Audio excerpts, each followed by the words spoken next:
मंदिर हमारी आस्था का केंद्र और सनातन धर्म की वो नींव जिसकी वजह से हर सनातनी न केवल अपनी जड़ों से जुड़ा रहता है बल्कि अपनी सांस्कृतिक धरोहर को सहेज पाता है। मंदिरों की महत्वपूर्ण भूमिका के कारण ही हर बार विदेशी आक्रांताओं और लुटेरों का मंदिर पहला निशाना बना था। भारत और हमारी सांस्कृतिक विरासत को कब्जा करने और उस पर राज करने की लालसा रखने वाले सभी लोगों का पहला और आखिरी वार हमेशा हमारे मंदिरों ने सहा, फिर चाहे वो मुगल हो, ब्रिटिशर्स हो या फिर आज की हमारी भारतीय सरकार। मुगलों तथा अंग्रेजों दोनों ने ही मंदिरों को बर्बाद करने के लिए सबसे पहले इनकी धन संपदा, धन आभूषण आदि लूटे। वहीं दूसरी तरफ मुगलों ने इन मंदिरों की हजारों साल पुरानी मूर्तियों को ध्वस्त किया और अंग्रेजों ने इन्हें चुराकर अपने देश पहुंचाया। मुगलों और अंग्रेजों दोनों ने भारत में मंदिरों द्वारा संचालित 7,32,000 संस्कृत गुरुकुल और महाविद्यालयों को नष्ट किया। वहीं मुगलों ने इन महाविद्यालयों को नष्ट ही नहीं बल्कि इन मंदिरों को ध्वस्त करके इनकी जगह गैर हिंदू स्ट्रक्चर भी खड़े कर दिए थे। अगर आजादी के बाद की हमारी भारतीय सरकार की बात की जाए तो इन्होंने भी मंदिरों को लूटने में कोई कसर नहीं छोड़ी। मंदिरों को नाजायज तरीके से सरकारी नियंत्रण में लिया गया ताकि लाखों करोड़ों भक्तों द्वारा चढ़ाया जाने वाला चढ़ावा सरकारी तिजोरी में भरा जा सके। सदियों से मंदिरों ने पहले विदेशी और फिर देसी हर तरह का वार सहा और आज भी सहते आ रहे हैं, पर आखिर कब तक?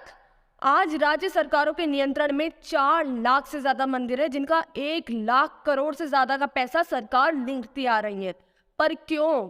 और इसमें कोई आश्चर्य की बात नहीं कि हमारे वही मंदिर सरकारी नियंत्रण का सबसे बड़ा शिकार बने जहां से सरकार को अच्छी खासी दौलत मिलती है। क्योंकि जब बात क्षीण हो रहे मंदिरों की आती है, जर्जर मंदिरों की आती है, तो ऐसे में सरकार को इन मंदिरों से क्या मतलब? क्योंकि यहाँ पे सरकार के लिए तिजोरी में भरने के लिए पैसा नहीं बल्कि केवल जिम्मेदारियां हैं। 1 लाख करोड़ की भारी लूट के बाद भी मंदिरों से संबंधित जिम्मेदारियों से यूं बेशर्मों की तरह और बड़ी होशियारी से पल्ला झाड़ने का ये टैलेंट केवल हमारी सो कॉल्ड सेकुलर गवर्नमेंट में ही हो सकता है। हमारे यहाँ जहाँ हर रोज अलग अलग प्लेटफॉर्म्स पे हजारों बार सेकुलरिज्म का खोखला ढिंडोरा पीटा जाता है, वहां केवल मंदिरों को ही सरकारी नियंत्रण की कैद में क्यों रखा गया? जब चर्च, मस्जिद, गुरुद्वारे सभी स्वतंत्र रूप से धार्मिक इकाई के रूप में कार्य करते हैं बिना सरकारी दखल के, तो ऐसे में मंदिरों का अपराध क्या है? आखिर क्यों मंदिरों को इन सरकारी नियंत्रण की बेड़ियों में जकड़ा गया और क्यों मंदिरों की दुर्दशा किसी को दिखाई नहीं देती? मंदिरों में चढ़ाया जाने वाला लाखों करोड़ों का चढ़ावा, चाहे वो धन हो, आभूषण हो या जमीन, वह सभी हिंदुओं द्वारा दिया जाता है और मंदिर की सेवा स्वरूप दिया जाता है। वह मंदिरों का पैसा है, वह सरकारी तिजोरी के लिए दिया गया कोई दान नहीं।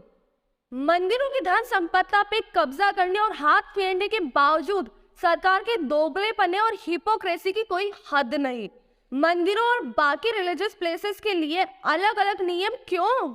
आपने मंदिरों का एडमिनिस्ट्रेशन और कंट्रोल अपने हाथ में लिया, इनका नहीं।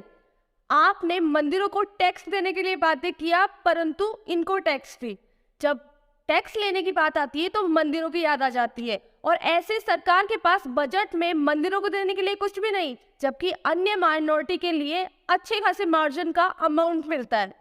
आपने केवल मंदिरों के अधिकार की संपत्ति ही अपने नियंत्रण में क्यों ली, जबकि अन्य धर्मों की संपत्ति का अधिकार उनकी अपनी कम्युनिटी के पास है?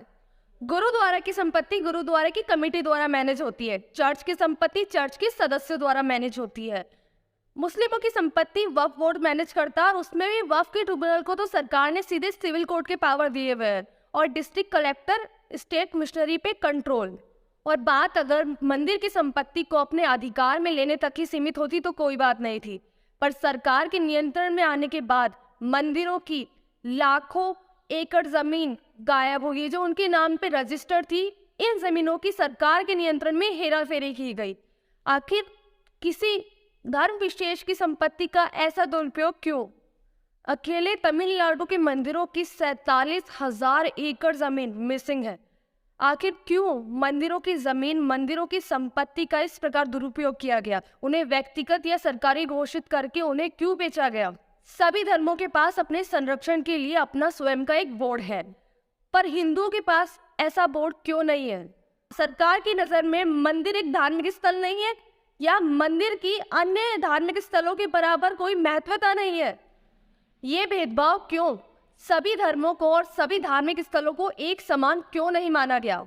इन्हें समान छूट क्यों नहीं दी गई? और फिर आप सेकुलरिज्म की बात करते हैं, फिर आप सब धर्म समान है की बात करते हैं। आपने सभी को समान रखा कहाँ? आपने तो अपने फेवरेट्स चुन लिए।